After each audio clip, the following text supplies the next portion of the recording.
London, spring of 1818. The scent of beeswax candles and expensive perfume hung thick in the ballroom at Devonshire House, but beneath the glittering chandeliers and swirling silks, Lady Philippa Thornhill could barely breathe. At 23, Philippa had learned to navigate the treacherous waters of London society with practiced grace. Yet tonight, watching Lord Cornelius Ashcroft approach with calculated determination, she felt like a fox cornered by hounds. 4 wives he had buried in as many years, and now her father, drowning in £60,000 of debt to this very man, had promised her as the 5th. The orchestra struck up a waltz, and Philippa's hands trembled. Across the ballroom, her father caught her eye with a look that was part warning, part desperate plea. If stories of love that defy society's cruelest expectations move your heart, subscribe now and join us on this journey. You won't want to miss what happens next. Lord Ashcroft reached her side with the predatory grace of a man who knew his prey could not escape. At 55, he carried himself with the arrogance of wealth and title, his silver hair pomaded to perfection, his evening clothes cut by the finest tailors on Savile Row. But his eyes, pale and calculating, held no warmth as they assessed her like a piece of particularly fine horseflesh. "Lady Philippa," he said, his voice carrying that peculiar quality of someone accustomed to being obeyed without question, "you look exceptionally lovely this evening. The emerald silk suits your coloring admirably." "Lord Ashcroft." She curtsied with mechanical precision, her mind racing for escape routes that did not exist. "You are most kind. Your father and I have concluded our business arrangements." He took her hand without asking permission, his grip cool and possessive. "I believe congratulations are in order, my dear. The announcement shall appear in the Morning Post tomorrow. My lord, the wedding shall take place in 3 weeks' time at St. George's, Hanover Square," he continued, as though she had not spoken. "I have already procured the special license. No need for the reading of banns when one has the proper connections, eh?" Around them, conversations continued in elegant murmurs. The orchestra played. Couples twirled across the polished floor. No one noticed that Philippa's world was crumbling like sand beneath her feet. 3 weeks, she repeated faintly. "Indeed. I see no reason to delay once a decision has been made." His thumb traced a possessive circle on her gloved hand. "You shall find me a most attentive husband, my dear. My previous wives wanted for nothing in terms of jewels, gowns, and position, though they were, sadly, all of delicate constitution. I trust you are made of sturdier stock?" The thinly veiled threat hung between them like poison in the air. Philippa jerked her hand from his grasp, propriety forgotten in her sudden, overwhelming need to flee. "Forgive me, my lord. I feel quite faint. The heat—" She did not wait for his response. Gathering her skirts, she pushed through the crowd with mounting desperation, ignoring the startled looks and whispered comments that followed in her wake. Behind her she heard Lord Ashcroft's voice, sharp with displeasure, calling her name. The cool night air of the terrace struck her face like a benediction.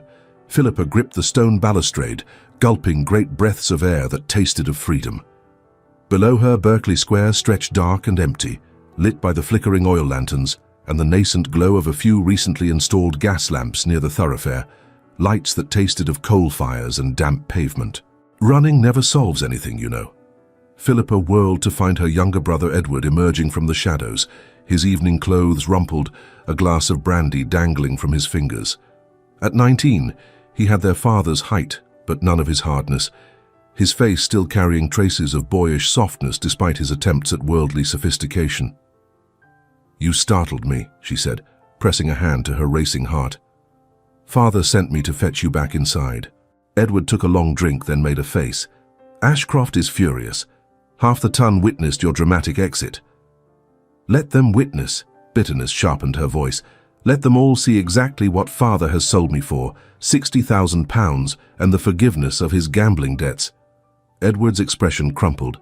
"Pippa, I'm sorry if I could do anything, but you cannot." She softened her tone, seeing his genuine distress. "None of us can. Father has signed the contracts, accepted Ashcroft's money. If I refuse, father faces debtor's prison. Mother's health would never survive the scandal." "Then what will you do?" Philippa stared out at the darkened square. her mind churning through increasingly desperate options. "I shall go to Aunt Josephine in Southwark, tomorrow before Father can stop me." "Southwark?" Edward's eyes widened. "That's practically the slums, Pippa. Aunt Josephine works with charity hospitals there. You cannot possibly—" "Can I not?" She turned to face him, her jaw set with determination that surprised them both. "Would you prefer I marry a man who has buried 4 wives in suspicious circumstances? I would rather live in poverty than die in luxury, Edward." Her brother opened his mouth to argue, then closed it again, clearly wrestling with his conscience. Finally, he nodded. "Go tonight. I shall tell Father you retired with a headache. That should buy you a few hours head start at least." "Edward—" "Take Mother's pearls," he interrupted, pressing something into her hand. "I procured them for you. They should keep you in comfortable lodgings for a good while." Tears pricked Philippa's eyes as she closed her fingers around the cool strand of pearls. "Thank you. Just promise me one thing," Edward said quietly. "Write. Let me know you are safe. Father's wrath I can endure, but not knowing whether you are alive or dead would destroy me." She embraced him fiercely, feeling very much like she was saying goodbye to more than just her brother. "I promise."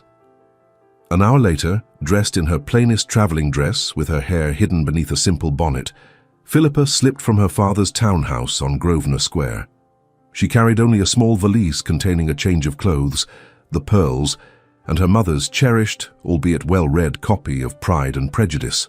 Everything else, her fine gowns, her jewels, her position as the daughter of an earl, she left behind without a single backward glance.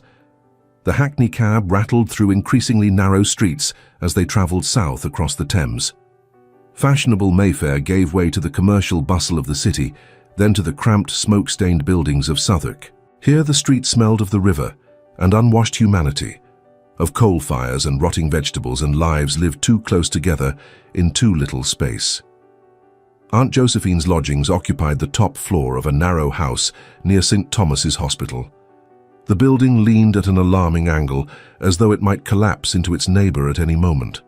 Philippa climbed the dark stairway with growing trepidation, her kid boots slipping on stairs worn smooth by generations of feet. Her aunt answered the door in a worn wrapper, grey hair loose around her shoulders. At 52, Josephine Hartwell was her father's eldest sister, a spinster who had scandalized the family by taking up charity work among the poor.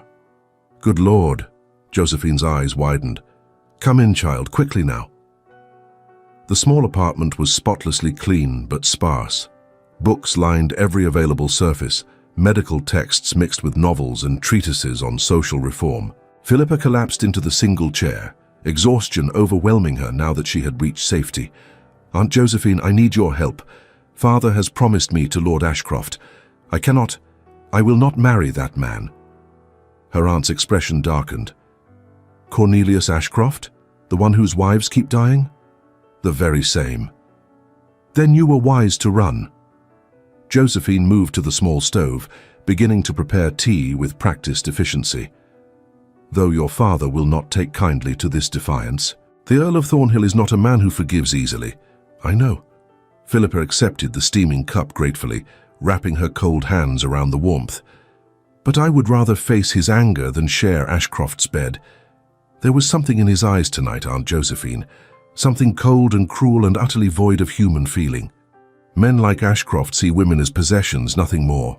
Her aunt settled into the chair opposite, her own tea forgotten as she studied Philippa with shrewd eyes. "You may stay here as long as you need, though I warn you, life in Southwark bears little resemblance to Grosvenor Square. I have but one bed, which we shall share. The water must be fetched from the pump in the courtyard, and I expect you to earn your keep by assisting me at the hospital." "The hospital?" "St. Thomas's, just down the road. I volunteer there 3 days a week, helping with the charity patients. It is hard work, Philippa, and not for the faint of heart, but it is honest work, and no one will think to look for the daughter of an earl among the sick and dying poor." Philippa straightened her spine, ignoring the exhaustion that pulled at her limbs. "When do we begin?" A small smile curved Josephine's lips. "Tomorrow morning. But tonight you rest. You look as though you have been through quite an ordeal." That night, lying in the narrow bed beside her aunt, Listening to the unfamiliar sounds of Southwark filtering through the thin walls, Philippa wondered if she had made a terrible mistake. Then she thought of Lord Ashcroft's cold eyes and possessive grip, and knew that whatever hardships lay ahead, they would be easier to bear than a lifetime shackled to that man. Sleep came fitfully, punctuated by dreams of ballrooms and coffins, of her father's face twisted with rage, and of 4 pale women in wedding gowns, their dead eyes watching her with silent warning. The morning dawned grey and cold, London's perpetual fog rolling in from the Thames to blanket the city in damp misery. Philippa woke to find Josephine already dressed in a simple grey gown and sturdy boots, her hair scraped back in a severe bun. "Up with you, girl," her aunt said briskly. "Breakfast is bread and tea. We leave for the hospital in 20 minutes." St. Thomas's Hospital sprawled along the south bank of the Thames, smelling sharply of vinegar, stale air, and the pervasive scent of human suffering, a smell Philippa quickly learned to associate with the hospital's grim reality. Philippa followed her aunt through corridors lined with beds occupied by the sick and dying. "This is the surgical ward," Josephine explained, leading her to a large room where several doctors in blood-stained aprons moved between patients. One of the doctors looked up from examining a young boy's swollen leg. He was tall and lean, with dark blonde hair and grey-green eyes that held an intensity Philippa had never seen in any gentleman of her acquaintance. His hands moved with sure, gentle precision as he examined the child's injury. Philippa noted, despite the bloodstains on his apron, that the linen of his shirt and the quality of his coat, tossed carelessly over a nearby chair, suggested an origin quite distinct from the hospital's common staff. "Mrs. Hartwell," he called, his voice carrying a cultured accent at odds with his blood-stained appearance. "Would you fetch more clean bandages? This young man's leg is badly infected. I fear we may need to amputate to save his life." The boy whimpered, and the doctor laid a comforting hand on his shoulder. "There now, William, we shall do everything in our power to save your leg. But even if we cannot, you shall still have a life worth living. I promise you that." Josephine hurried away to fetch the bandages, leaving Philippa standing uncertainly in the doorway. The doctor glanced up, his eyes widening slightly as he took in her appearance. Despite her plain dress, she could not quite hide the marks of her upbringing. The straight posture, the elegant tilt of her head, the hands unscarred by manual labor. "You must be Mrs. Hartwell's niece," he said, rising to his feet with easy grace. "She mentioned you might be joining us. I am Mr. Sebastian Hartley." "Miss Thornhill," Philippa replied automatically, then cursed herself for the slip. Aunt Josephine had warned her to use a false name, but habits bred over 23 years died hard. If Mr. Hartley noticed the aristocratic surname, he gave no sign. "Welcome to St. Thomas's, Miss Thornhill. I hope you have a strong stomach. The work here is not for everyone." "I shall endeavor not to disgrace myself," she said, lifting her chin with a touch of her old hauteur. Something flickered in his eyes, amusement perhaps, or approval. Indeed. "Well then, would you be so kind as to hold young William's hand while I examine his leg more thoroughly? He is understandably frightened, and a gentle touch works wonders." For the next 3 hours, Philippa fetched water and bandages, held basins while wounds were cleaned, and offered what comfort she could to patients who looked at her with hollow eyes. By the time Josephine declared it was time for their midday meal, Philippa's back ached, and her dress bore several unfortunate stains. Yet she felt more alive than she had in months. Mr. Hartley joined them in the small room that served as the staff dining area, carrying a simple meal of bread, cheese, and weak tea. "Your niece shows promise, Mrs. Hartwell. She did not swoon once, even when young William's leg produced quite a spectacular amount of pus." "Thank you, Doctor," Philippa said dryly. "That is perhaps the most unusual compliment I have ever received." He grinned, and Philippa felt her breath catch. Without the stern concentration he wore while working, Mr. Hartley was extraordinarily handsome, his features sculpted with an elegance that would not have been out of place in a Mayfair drawing room. But there was a directness to his gaze, a lack of artifice that she had never encountered in any gentleman of the ton. "Tell me, Miss Thornhill," he said, breaking his bread into pieces, "what brings a gently bred young lady to the charity wards of Southwark? For you are gently bred. That much is evident despite your attempts to disguise it." Philippa's hands stilled on her teacup. Josephine shot her a warning glance, but it was too late. The question hung between them, demanding an answer. "I am here," Philippa said carefully, "because this is where my aunt needed help. And because sometimes, Doctor, remaining in gilded cages proves more dangerous than venturing into unknown territories." Mr. Hartley studied her with those penetrating grey-green eyes. "Running from something, then? Or someone? Is that not what you're doing as well?" The question emerged before she could stop it, but she had noticed the way he spoke, the cultured accent, the classical education evident in his casual references to Greek physicians and Roman medical texts. This was no ordinary surgeon trained through apprenticeship and observation. This was a man who had attended university, who moved in circles far above the charity wards of Southwark. Something shuddered in his expression. "We all have our reasons for the choices we make, Miss Thornhill. I find mine more comfortable when left unexamined." "As do I," she replied softly. Their eyes held for a moment too long, an understanding passing between them that needed no words. Then Josephine cleared her throat and the spell broke. "Well then," her aunt said briskly, "I believe we all have secrets we prefer to keep. Shall we return to work? Those bandages will not change themselves." Over the following weeks, a routine established itself. Philippa rose with the dawn, helped her aunt prepare their simple breakfast, then walked the short distance to St. Thomas's Hospital. She learned to clean wounds without flinching, to hold patients still during painful procedures, to offer words of comfort to those for whom comfort was all that remained. And every day, she found herself watching for Mr. Hartley with an anticipation that both thrilled and terrified her. He was unlike any man she had ever known.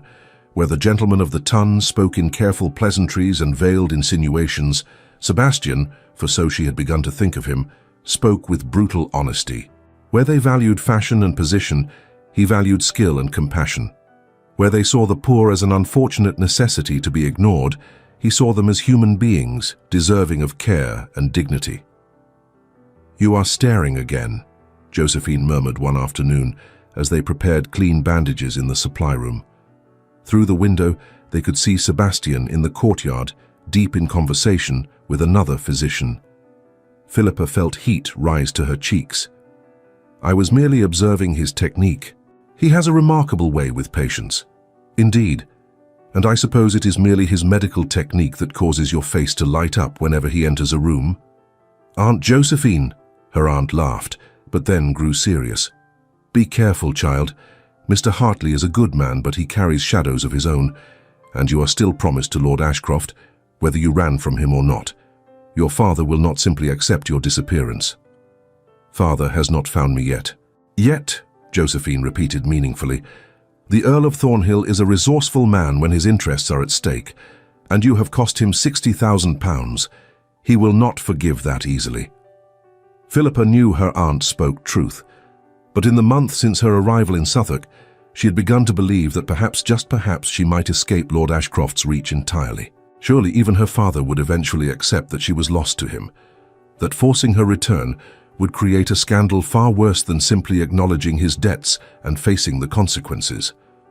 She was contemplating these thoughts one evening as she helped Sebastian clean instruments in the surgery. The hospital was quiet, most of the day staff having departed for their homes. Candles flickered on the workbench, casting dancing shadows across the gleaming scalpels and bone saws. "You have become quite proficient," Sebastian observed, examining a freshly cleaned blade. "Mrs. Hartwell tells me you have assisted with 3 amputations now, without showing any signs of distress." "I confess I find the work satisfying," Philippa admitted. "There is something honest about it, something real. So much of my former life was artifice and performance." "Former life?" He set down the scalpel, giving her his full attention. "You speak as though that existence has ended." "Perhaps it has." She met his gaze steadily. "Or perhaps I am merely in an intermission, waiting for the next act to begin." Sebastian moved closer, and Philippa became acutely aware of how alone they were, how improper this situation would be considered by anyone of her former acquaintance. Yet she found she did not care.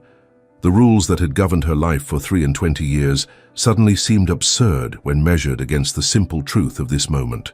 "Miss Thornhill," he said quietly, "I find myself in an unusual position.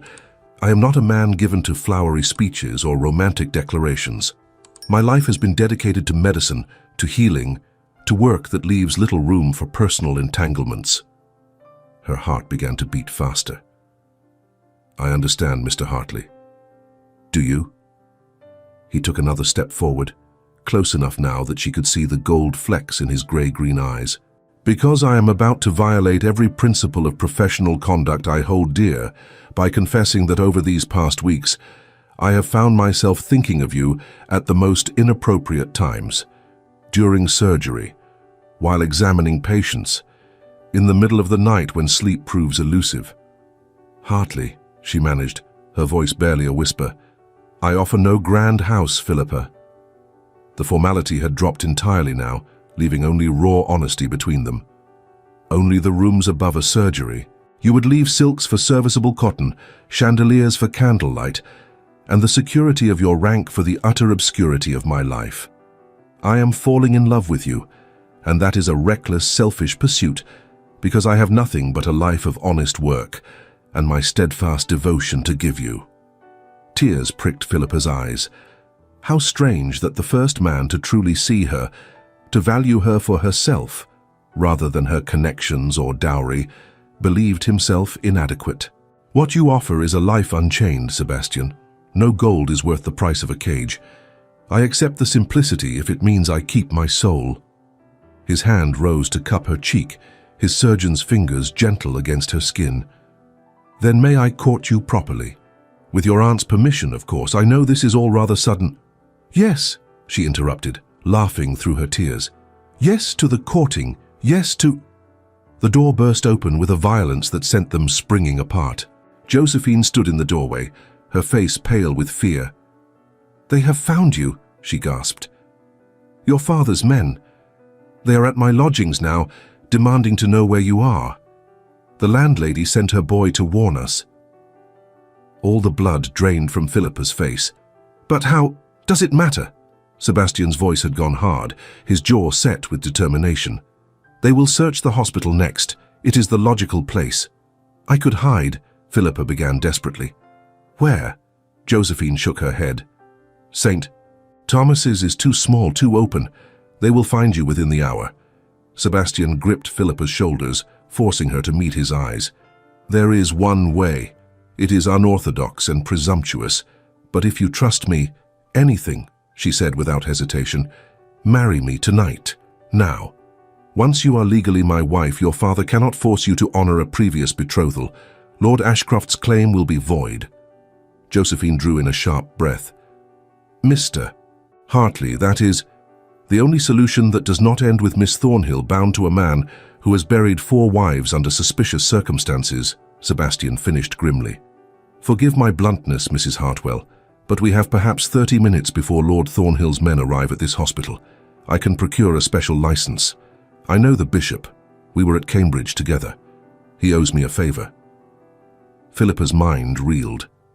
Marriage, to a man she had known only 5 weeks, a hasty ceremony performed in secret, binding her life to his without courtship or proper engagement. Every rule of society screamed against such impulsive action. Yet what had society's rules brought her but misery and entrapment? "Yes," she said, her voice steady despite the trembling in her limbs. "I will marry you, Sebastian Hartley." The ceremony took place in the hospital's small chapel 90 minutes later. The bishop, a portly man with kind eyes and clever fingers, asked no questions beyond the legally required ones. Josephine stood as witness alongside Sebastian's colleague, Dr. Marquess Bennet, a gruff Scotsman who looked at Philippa with a combination of admiration and concern. "Do you, Philippa Louisa Thornhill, take this man?" "I do." "And do you, Sebastian?" "I do." The words fell like stones into still water, creating ripples that would spread far beyond this moment. When Sebastian slipped a simple gold band onto her finger, borrowed from the bishop's own wife, Philippa felt the chains of her former life finally snap. "By the power vested in me, I now pronounce you man and wife. What God has joined together, let no man put asunder." Sebastian kissed her then, a gentle press of lips that held the promise of protection and partnership. When they pulled apart, Philippa saw her own mixture of wonder and terror reflected in his eyes. "We must leave London," he said urgently as they hurried from the chapel. "Your father's men will not stop simply because you are married, not until we can present them with legal proof and witnesses of good standing. Where will we go?" "To my family's estate in Yorkshire. Ravensmere Hall. It is remote, secure. You will be safe there." "Yorkshire?" Philippa's steps faltered. "Sebastian, you said you had no grand estate." "I said I was not wealthy," he corrected, avoiding her gaze. "And I am not, relatively speaking. Ravensmere is modest, comfortable. Nothing like what you are accustomed to, I am certain." Something in his tone made her uneasy, but there was no time to press for details. Already they could hear raised voices in the hospital's entrance hall, her father's men demanding to know if anyone had seen Lady Philippa Thornhill.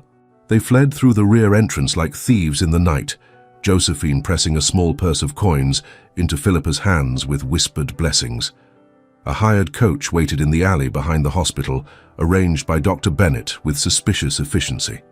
As the coach rattled north through London's increasingly rural outskirts, Philippa sat beside the man who was now her husband and tried to make sense of the past few hours. She had entered the day as a fugitive spinster, dependent on her aunt's charity.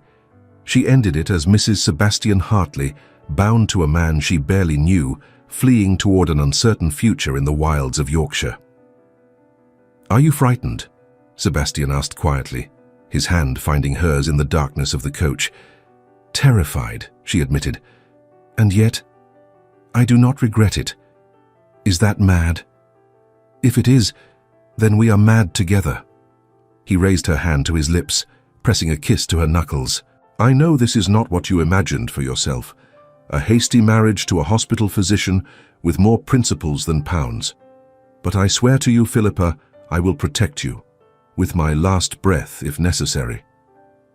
"I know," she whispered. And somehow, despite everything, she did. The journey north took 3 days. They traveled in stages, stopping at coaching inns where Sebastian signed the register as Mr. and Mrs. Hartley. The inns were respectable but simple. Clean rooms and adequate meals, nothing more. On the third morning, as they approached Yorkshire, Sebastian grew increasingly quiet, staring out the window with an expression Philippa could not quite read. "You are troubled," she observed. He turned to her and she saw real fear in his eyes. "Philippa, there is something I must tell you. Something I should have told you before we married, but there was no time and I feared—" He stopped, running a hand through his hair in a gesture of frustration. "I feared you would refuse me if you knew the truth." Cold dread settled in her stomach. "What truth?" "I am not precisely who I claimed to be."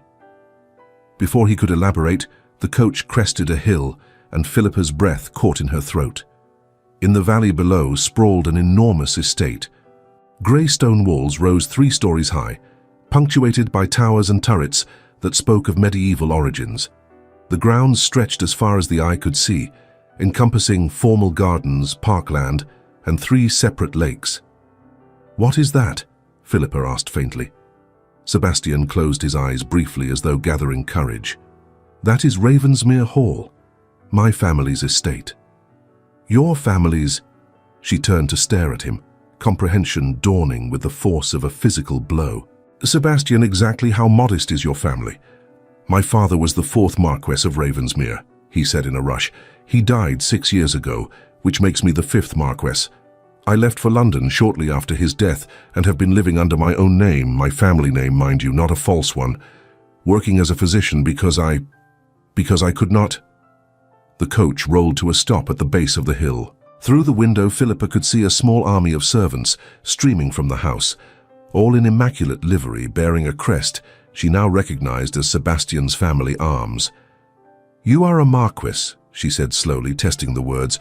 "You are one of the highest-ranking noblemen in England, and you let me believe you were a simple physician with modest means." "I am a simple physician," he protested, The title means nothing to me. I renounced it, refused to take my seat in Parliament, lived as I wished rather than as my rank dictated. I wanted to be judged for my skills and character, not for an accident of birth. An elderly butler appeared at the coach door, his face carefully neutral despite the shock that must be coursing through him at the unexpected return of his missing master, and the presence of an unknown bride. "Your Grace," the butler said, bowing deeply. "Welcome home. Lady Beatrice has been concerned by your extended absence." "Thank you, Grimsby." Sebastian descended from the coach, then turned to offer Philippa his hand. "May I present my wife, the Marchioness of Ravensmere?" The words hung in the air like a death sentence. Marchioness. One of the highest-ranking ladies in all of England. Philippa, who had fled her father's house to escape an unwanted marriage, had inadvertently married into a position even higher than the one she had refused. She took Sebastian's hand because there was nothing else to do, allowing him to help her from the coach on legs that felt like water. The assembled servants stared at her with undisguised curiosity. This woman in a travel-stained dress, who had appeared from nowhere to claim a position that half the ambitious mamas of the ton had schemed to secure for their daughters. "Sebastian!" A woman in her 60s swept down the front steps with remarkable speed for someone of her age. She was elegantly dressed in dove-grey silk, her white hair arranged in a style 20 years out of fashion, but her eyes, grey-green like Sebastian's, snapped with intelligence and no small amount of displeasure. "Aunt Beatrice," Sebastian said, bowing to the woman. "May I present your wife, apparently?" Beatrice's gaze raked over Philippa with the precision of a battlefield general assessing enemy troops. How delightful! One vanishes for 6 years without a word, then returns with a bride acquired God knows where, through God knows what circumstances. After our falling out when you took up that absurd physician's fancy, I naturally assumed you were lost to us forever. The gossips shall dine on this for months. "It is a pleasure to meet you, Lady Beatrice," Philippa managed, dropping into a curtsy that her governess would have approved, even if her current attire would not. "Is it?" Beatrice arched one imperious eyebrow. "We shall see. Come inside, both of you. Grimsby, have rooms prepared for her ladyship. And send word to the solicitor that my nephew has finally deigned to return and make his responsibilities impossible to ignore any longer." She swept back into the house, leaving Sebastian and Philippa standing in the courtyard, surrounded by servants, trying very hard to pretend they were not desperately interested in every word exchanged. "That went well," Sebastian muttered. "Sebastian." Philippa's voice emerged harder than she intended. "We need to speak. Privately. Now." He led her through a maze of corridors hung with portraits of disapproving ancestors, past rooms that spoke of wealth accumulated over centuries. The Ravensmere fortune clearly dwarfed anything Philippa's father had ever possessed. Finally, they entered what appeared to be his study, a book-lined room overlooking the West Gardens. The moment the door closed behind them, Philippa whirled to face him. "You lied to me."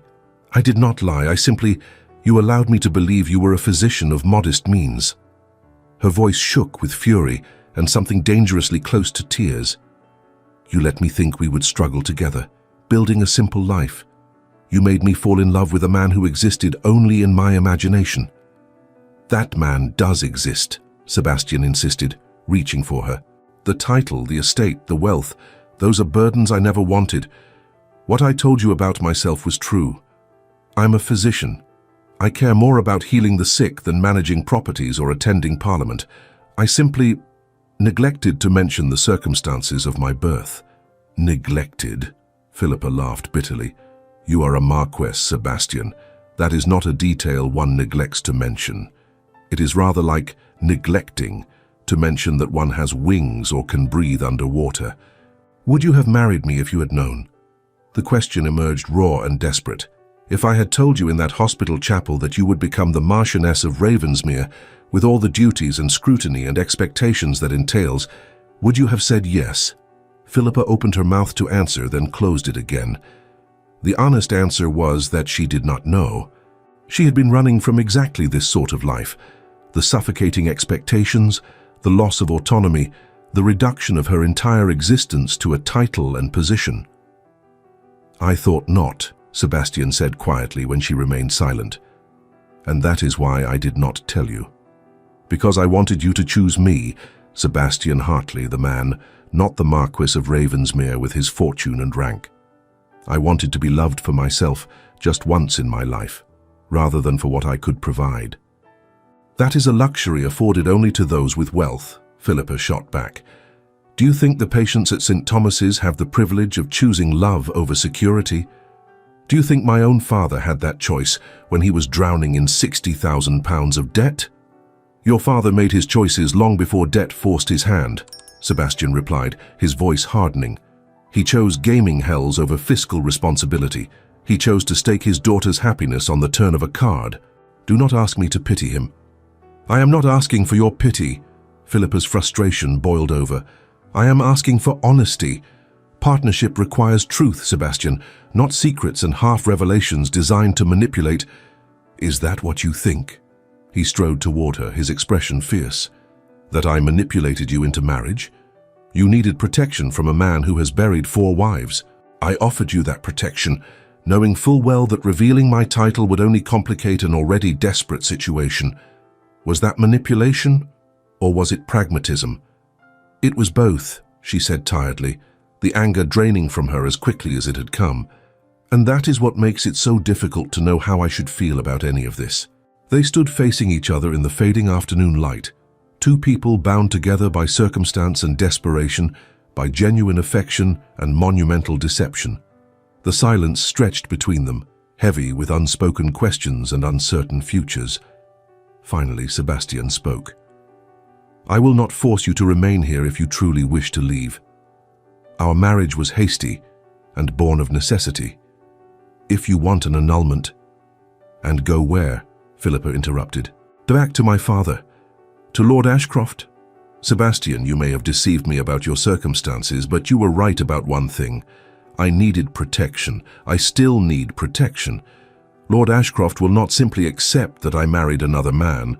My father will demand I return, claim coercion or madness or whatever excuse allows him to preserve his arrangement with Ashcroft."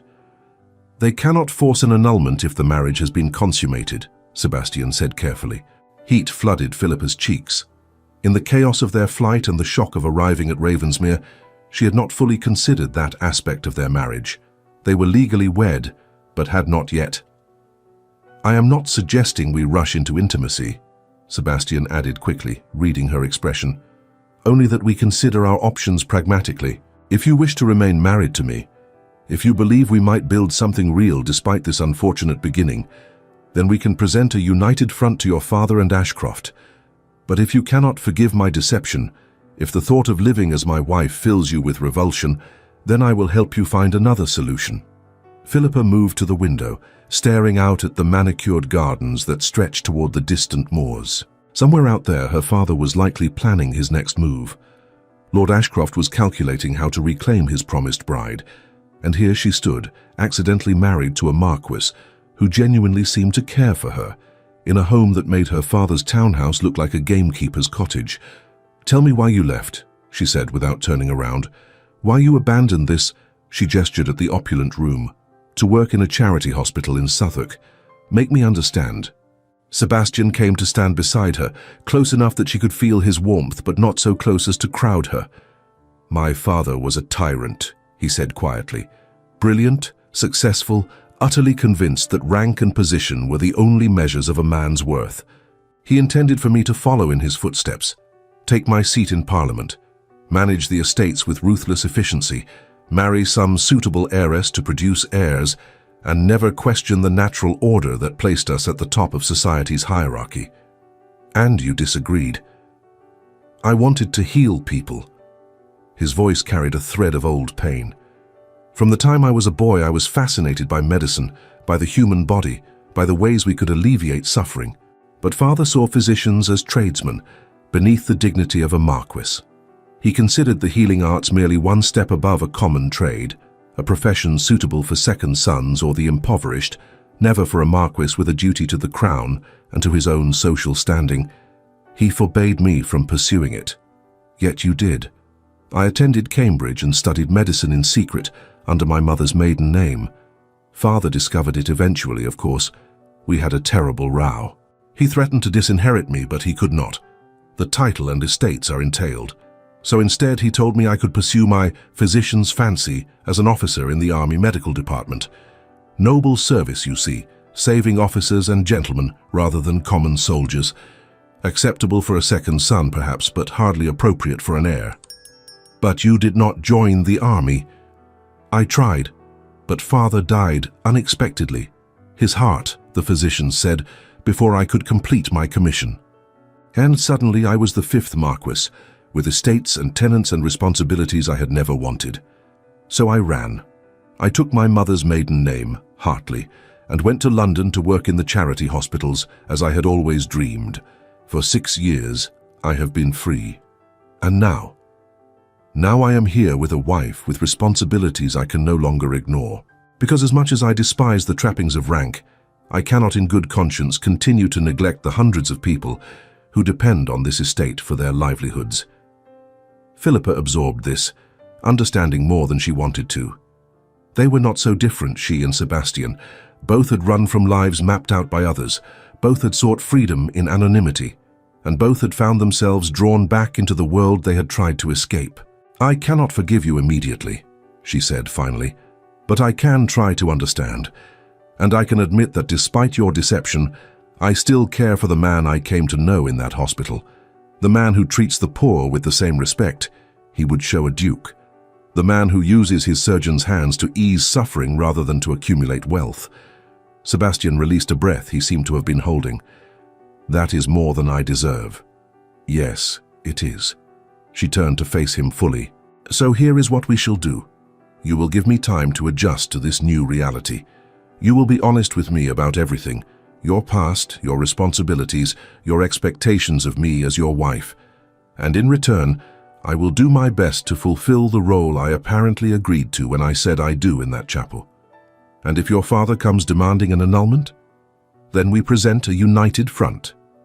Philippa straightened her spine, calling on reserves of strength she had not known she possessed.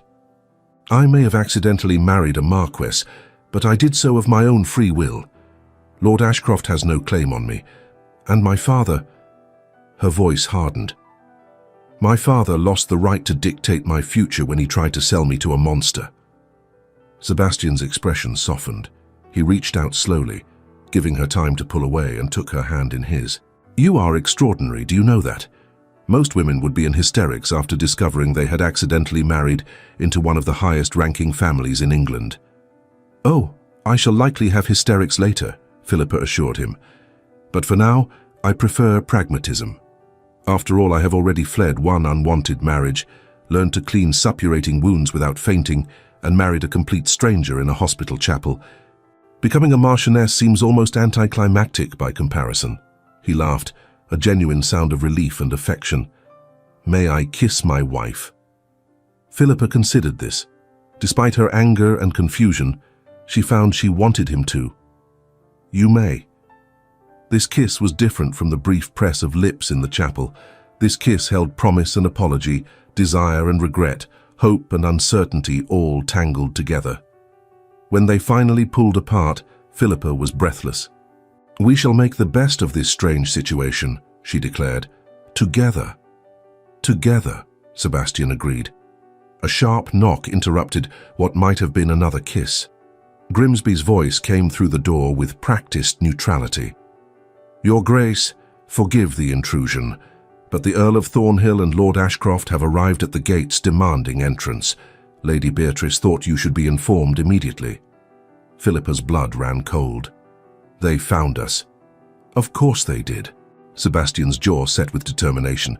Your father is nothing if not resourceful. But they are too late, Philippa. You are my wife now, legally and irrevocably. Let us go down and make that abundantly clear. The confrontation took place in Ravensmere's grand entrance hall. Philippa stood beside Sebastian on the upper landing, looking down at her father and Lord Ashcroft, both travel-stained and furious. Philippa! The Earl of Thornhill's voice echoed off marble walls. Come down here at once. I'm afraid I cannot, father. Philippa's voice emerged steady. I am no longer under your authority. Allow me to present my husband, Sebastian Hartley, The Marquess of Ravensmere. Her father's face went purple, then white as Grimsby confirmed Sebastian's identity. The Marquess of Ravensmere. The very same, Sebastian said coolly, descending the stairs with Philippa on his arm. I believe you attempted to engage my wife to Lord Ashcroft before our marriage. That arrangement is now void. Lord Ashcroft stepped forward, his pale eyes glittering with malice. This is obviously a conspiracy. The girl was under duress. I demand the marriage be annulled immediately. On what grounds? Sebastian inquired mildly.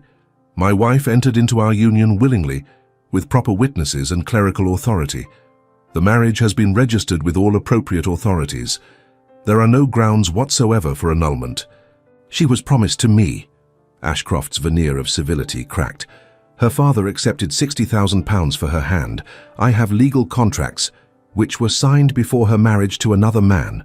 Sebastian's voice carried the weight of unassailable legal authority. My Lord Ashcroft, I believe you are under the unfortunate misconception that you hold a prior claim on the person of the Marchioness of Ravensmere. Under the sanctity of the Church and English law, however, that particular engagement is void. The doctrine of feme covert renders any such contracts null upon her marriage. I trust your solicitor will explain the finer points of coverture law to you upon your return to town. The possessive language made Philippa wince, but she understood its necessity.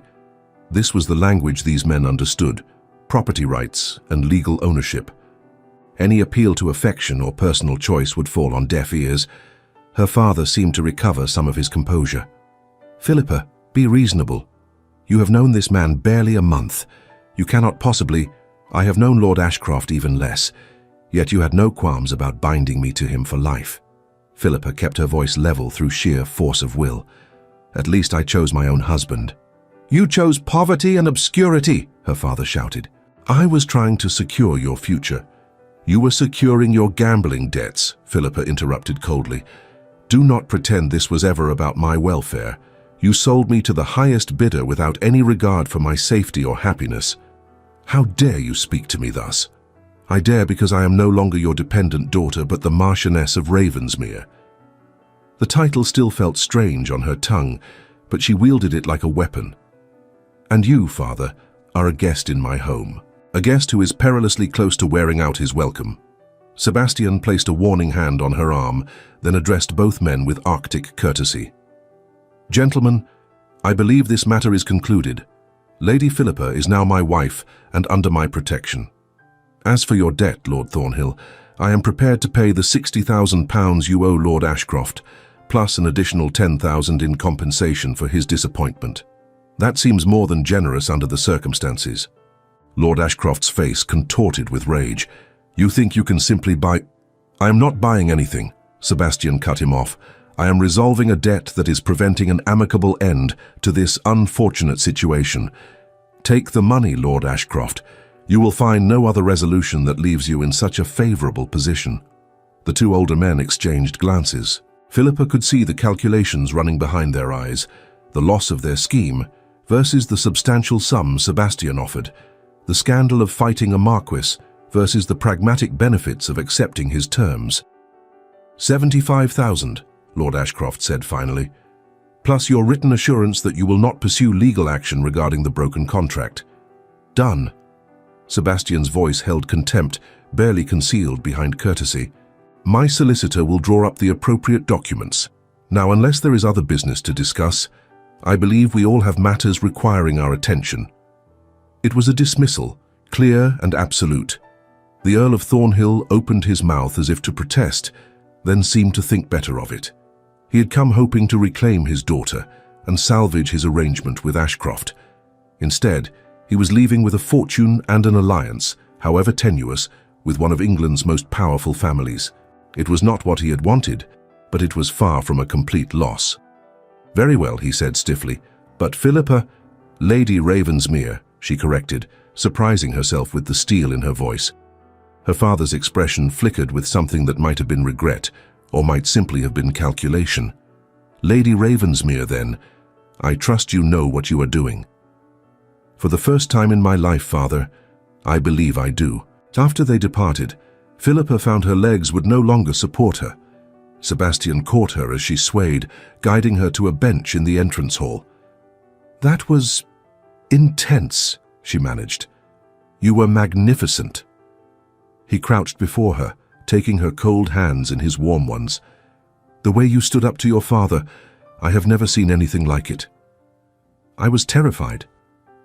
Courage is not the absence of fear, but action in spite of it. He pressed a kiss to her knuckles. "You, my dear wife, are the bravest person I have ever known." Lady Beatrice appeared from whatever alcove she had been observing from, her expression thoughtful. "Well, that certainly was entertaining, though I do wish you had given me more warning about acquiring a niece, Sebastian. I might have prepared something other than cold suspicion as a welcome." "Forgive me, Aunt. Events moved rather quickly." "So I gather." Beatrice studied Philippa with sharp eyes. "For you are the Earl of Thornhill's daughter. I remember your presentation at court 3 years ago. You created quite a stir by accidentally tripping the Duchess of Devonshire." Despite everything, Philippa felt a smile tug at her lips. "That was not entirely accidental. The Duchess had just made a particularly cruel remark about my mother's declining health." Beatrice's expression softened fractionally. "I see. Well then, perhaps you shall fit into this family after all. We Hartleys have never been particularly good at following society's dictates." She extended her hand. "Welcome to Ravensmere, Philippa. I suspect life here will be anything but dull." Over the following weeks, Philippa began to understand the truth of Lady Beatrice's words. Life as the Marchioness of Ravensmere bore little resemblance to anything she had known before. The estate sprawled across 15,000 acres, encompassing villages, farms, and moorland. Hundreds of families depended on Ravensmere for their livelihoods. The house contained 63 rooms, each more opulent than the last. Yet Sebastian spent his days learning about matters he had ignored for 6 years: tenant disputes, drainage problems, boundary issues. His evenings found him in the village surgery, treating anyone who appeared free of charge. Philippa accompanied him whenever possible, falling back into the rhythm they had established at St. Thomas's. Here in the simple surgery with its familiar smells of vinegar and clean linens, they were simply Sebastian and Philippa, partners in work that mattered. "You know," she said one evening as they cleaned instruments after setting a farmer's broken arm, "I think I understand now why you ran from all this. Do you? The weight of expectation, the way every action is scrutinized, judged against standards set by dead ancestors. It is suffocating." Sebastian set down the scalpel he had been polishing. "And yet you bear it with remarkable grace. Only because I know it matters to you." She met his eyes across the workbench. "You may have wished to escape your responsibilities, but I can see how much you care about the people who depend on you. The tenants speak of your father with respect but fear. They speak of you with something far warmer. Hope, perhaps. They believe you will be different. I am trying." He moved around the bench to stand before her. "These past weeks, watching you navigate situations I was too cowardly to face, managing the household, corresponding with neighbors, attending to estate business, I am humbled by your strength." "I had excellent training in being decorative and useless," Philippa said wryly. "I am merely directing my attention from frivolous ornamentation to necessary service. The two are not, perhaps, entirely separate." "You have never been useless." Sebastian took her hands, his expression serious. "Philippa, I know we married under unusual circumstances. I know I deceived you and that you are still, rightfully, angry about that deception. But I want you to know that I meant what I said in London. I am falling in love with you, perhaps have already fallen, and if you can find it in yourself to forgive me, I should like very much to build a real marriage with you. Not one of convenience or necessity, but one of genuine partnership and affection." Philippa's heart beat faster. "Sebastian, you need not answer now," he interrupted gently. "Take whatever time you need. I am not going anywhere, and neither are you. We have the rest of our lives to sort this out." But Philippa found she did not want to wait. Over these weeks at Ravensmere, she had watched her husband transform from the guilt-ridden fugitive she had met in London to a man beginning to accept his responsibilities while maintaining his principles. He paid his tenants fair wages and refused to evict families fallen on hard times. He modernized farming techniques and established a school for estate children. He worked tirelessly in his surgery, treating rich and poor with equal care. This was the man she had fallen in love with, not the Marquess of Ravensmere with his ancient title and vast fortune, but Sebastian Hartley, who healed the sick and fought against injustice in whatever small ways he could. "I do not need more time," she said softly. "I need only this, your honesty, your partnership, your genuine affection.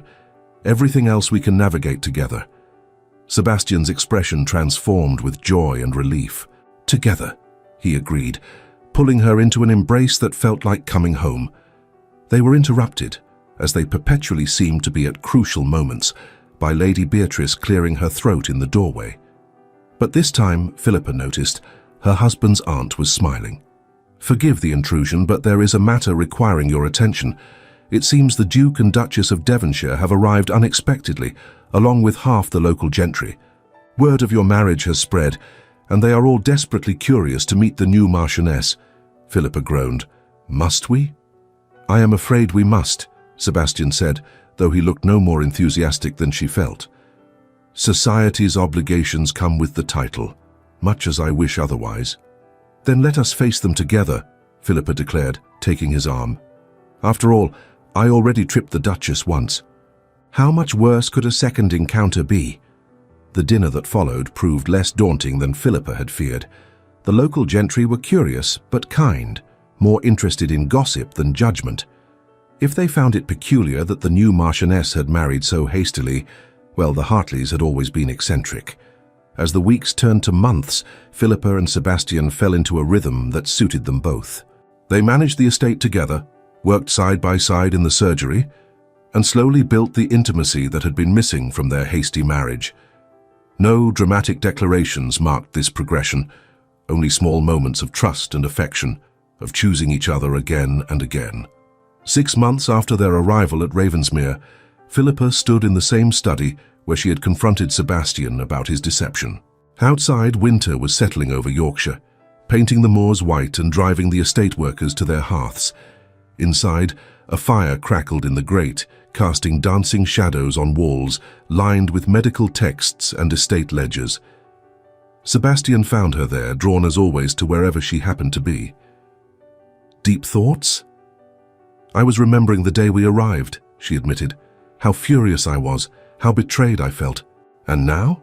Sebastian pulled her into his arms, resting his chin on top of her head. "I love you, Philippa Hartley, not because you are the Marchioness of Ravensmere, though you excel at that role. Not because you were a convenient solution to an impossible problem, though you were certainly that, but because you are brave and brilliant and stubborn enough to see past the worst of my flaws to the man I am trying to become." "I love you too," she whispered. "All of you, the physician and the Marquess, the fugitive and the landowner, the man who ran and the man who stayed." They stood together in the fading light, two people who had found each other in the most unlikely of circumstances, bound by necessity but choosing each other through love. Outside, the first snow of winter began to fall, blanketing Ravensmere in white. But inside, wrapped in her husband's arms, Philippa felt only the quiet, profound warmth of a life earned, not given. Dear listener, sometimes the greatest loves begin with the greatest deceptions, not malicious lies meant to harm, but truths withheld from fear and desperation. Like Philippa, you may have faced moments where circumstances forced impossible choices, where the path forward seemed obscured by secrets and half-truths. But remember this: honesty, though painful, builds foundations that withstand any storm. Partnership requires vulnerability, the courage to reveal not just our triumphs but our failures, our fears, our complicated truths. Philippa could have demanded an annulment when she discovered Sebastian's deception. Instead, she chose to understand the man behind the title, to see his fear of being loved for his rank rather than his character. In your own relationships, whether romantic or otherwise, strive for that same balance: compassion for human weakness paired with insistence on eventual truth. We all carry secrets, all make choices born of fear. What matters is not perfection, but the willingness to be honest when it matters most and the grace to forgive when others do the same. Tonight, as you rest, remember that you are worthy of love that sees past surfaces to the person beneath, not your title or position or wealth, but the beating heart of who you truly are. And in turn, may you offer that same depth of vision to those you love. Thank you so much for staying with us until the end. If Philippa and Sebastian's story touched your heart, please like, subscribe, and share with someone who needs to hear it. Your support helps us continue creating stories of love, resilience, and unexpected happy endings that defy all expectations.